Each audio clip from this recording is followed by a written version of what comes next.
And here we are at the Skype readings and conclusion section.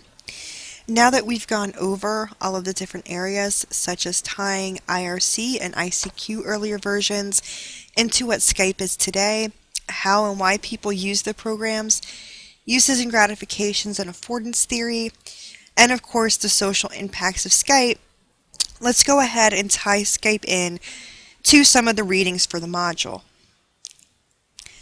Let's start off with the Web 2.0 map found on Wikimedia Commons. And a lot of the terms that are found in here relate to Skype. A couple of ones that stick out right away are video casting and podcasting, audio, IM, video, convergence. Mobility especially sticks out because, as I noted previously, people can use Skype on the go. They can use it wherever they are as long as they have one of the many devices that they need to access it. Another thing is accessibility. Right on Skype itself, if you go to Tools, you can go to Accessibility right here. You can extend your keyboard navigation. You can also change it to screen reader mode where it'll read things to you. That immensely helps with people who would have trouble reading the information, people with disabilities, people who have trouble seeing. Accessibility is a big issue in Web 2.0. It is one of the standards that's been set forth regarding content on the web, is making sure that everybody can access it. Going back to the image here, we also have trust. Trust is a big issue, especially with IM programs. People want, from a user perspective, when I'm using a program or when somebody's using the program, they want to be assured that data that they're entering into the system is being treated responsibly and that they're not having their data or personal details shared in a way that they don't know about or without their authorization. And if we go back to Skype, right up here in the help, you can go to Skype's privacy policy. Privacy policy will tell you exactly what Skype is doing with your data and with your information.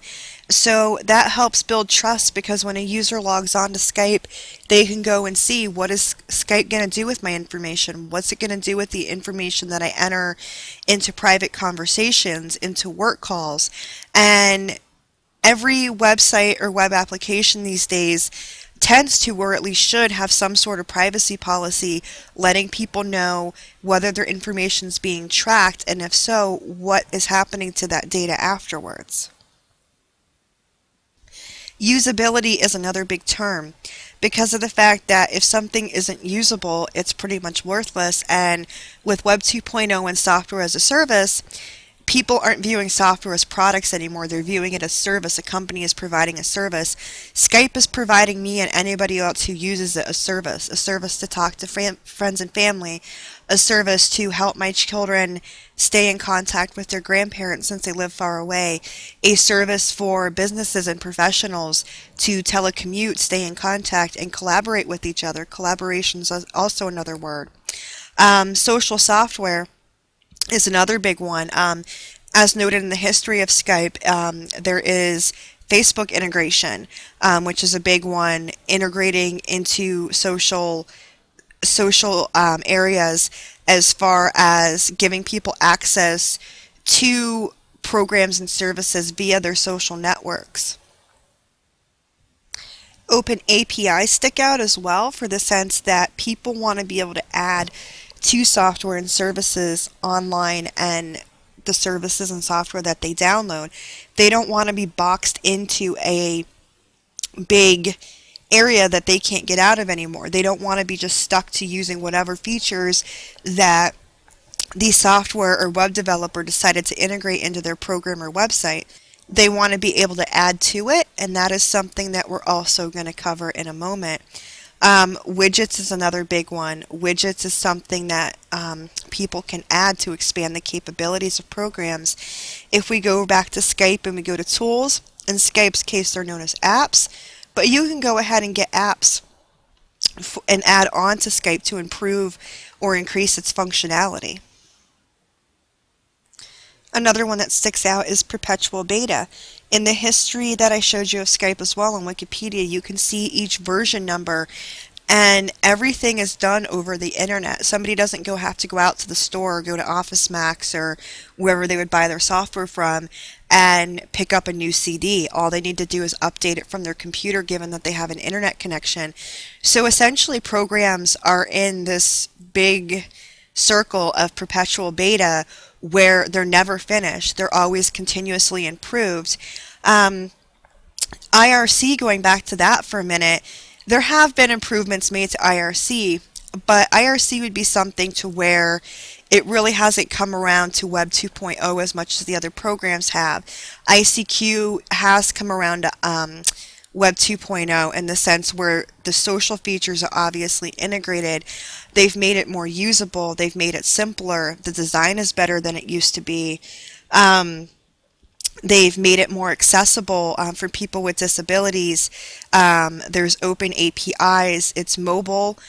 People can have it on their cell phones, and they can still share things. They can share in collaboration. So obviously there's a lot of Web 2.0 terms that are associated with especially ICQ today and also Skype. Here we have the Skype app directory. The Skype app directory, if you go to the apps that I showed you on Skype, this is where it takes you. You have free downloads. If you go down, there's free and paid versions, and it shows different applications that people can download and install that will help extend the capabilities of their Skype. And if we go over here talking about open development, this is the Skype developer page where people can develop for Skype, and that was a big thing with O'Reilly as well.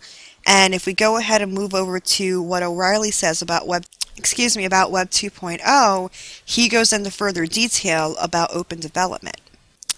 Right here in section 2 or number 2, O'Reilly relates that users must be treated as co-developers in reflection of open source development practices, even if the software in question is unlikely to be released under an open source license. The open source dictum, release early and release often, in fact has morphed into an even more radical position, the perpetual data, which I spoke of before.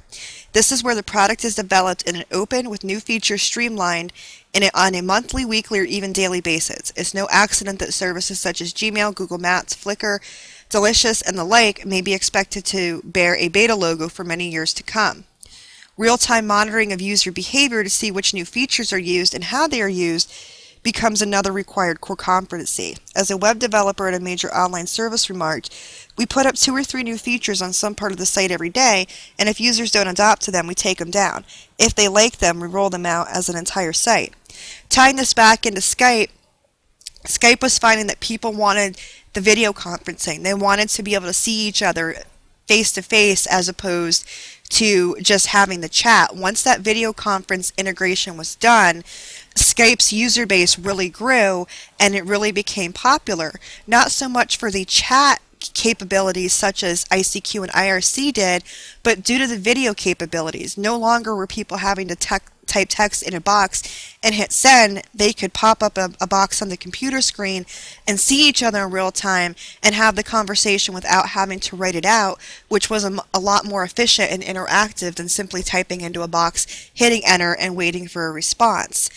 Also, going back to real-time monitoring of user behavior, if we go back to Skype, if you go to help, you can go ahead and give feedback as well. And going back to Skype's privacy policy, as far as tracking goes with seeing the user behavior, this is how programs like Skype go on to develop features and tools that users want. And if they notice that something isn't being used as often as it used to be, that might be a feature that they remove, or if they notice that another feature is being used more often, that would be a feature that they could either add to or a developer could develop for somebody who's outside Skype as a company, or that's something that they need to take into consideration when releasing future versions. What's even more interesting on O'Reilly is, in a turn of irony, It says that while Microsoft has demonstrated enormous ability to learn from and ultimately best its competition, there's no question that at this time the competition will require Microsoft and by extension every other existing software company to become a deeply different kind of company. Native Web 2.0 companies enjoy a natural advantage as they don't have old patterns and corresponding business models and revenue sources. Fast forward to today, of course, Microsoft bought Skype last year.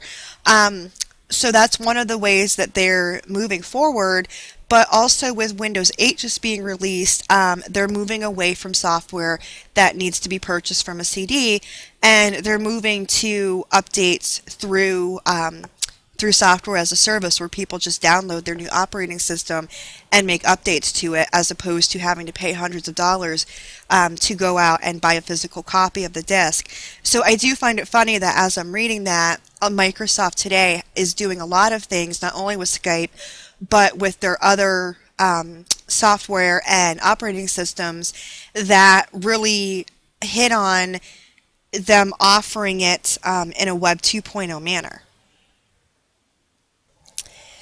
And then finally, on the Machine Using Us video that was linked to in the Tiddly space, a couple of things stand out in relation to Skype. The video mentions that digital text is usable, more flexible, and can link and hyperlink. And this is important with Skype because text is usable. It can be used, if chats are saved, it can be used for reference purposes, but more importantly, it's flexible and can link. Two people or a group of people who are conversing via Skype can easily hyperlink in their text, put links to websites up there for people to share and collaborate on, which is great for both personal use and for business collaboration purposes. Another thing that's important is form and content separated. Not so much with Skype as a software platform, but in a lot of the apps in development, this is where the content would be kept separate from the content would be kept separate from the actual layout per se of the website. To simplify, let's just use Skype's developer site really quickly here. To make an easy example of this, if we go to Tools in Chrome and we go to View Source, what we have right here is we have the content and scripts and information, and that's essentially the layout. You have your list items, your unordered list, your navigation. But if you go up here, you have your style sheets. And so basically you have all these style sheets that are related to the website we were just on. And this is what's implied by keeping content away from form. Your CSS is going to control your form. It's going to depict how things are laid out and how things display. Here are the fonts. Using import fonts from online. But you can get a good idea in this case how the form is kept separate from content. And near the end of the video, there's reference to the web is linking people.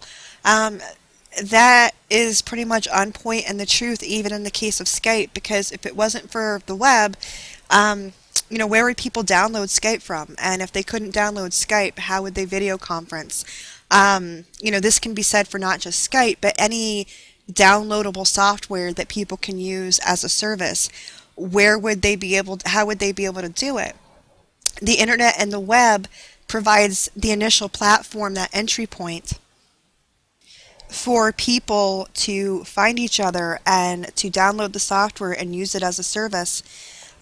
Which is great for Web 2.0 and today's technology. Without the web, there may not be a Skype, and without Skype, the web wouldn't be able, or other platforms, the web wouldn't be linking people as efficiently and creating those relationships that are able to be created. And the final thing is rethinking identity. because people can create separate identities from what they are in real life when they are online. And that concludes my Module 5 video presentation. Thank you.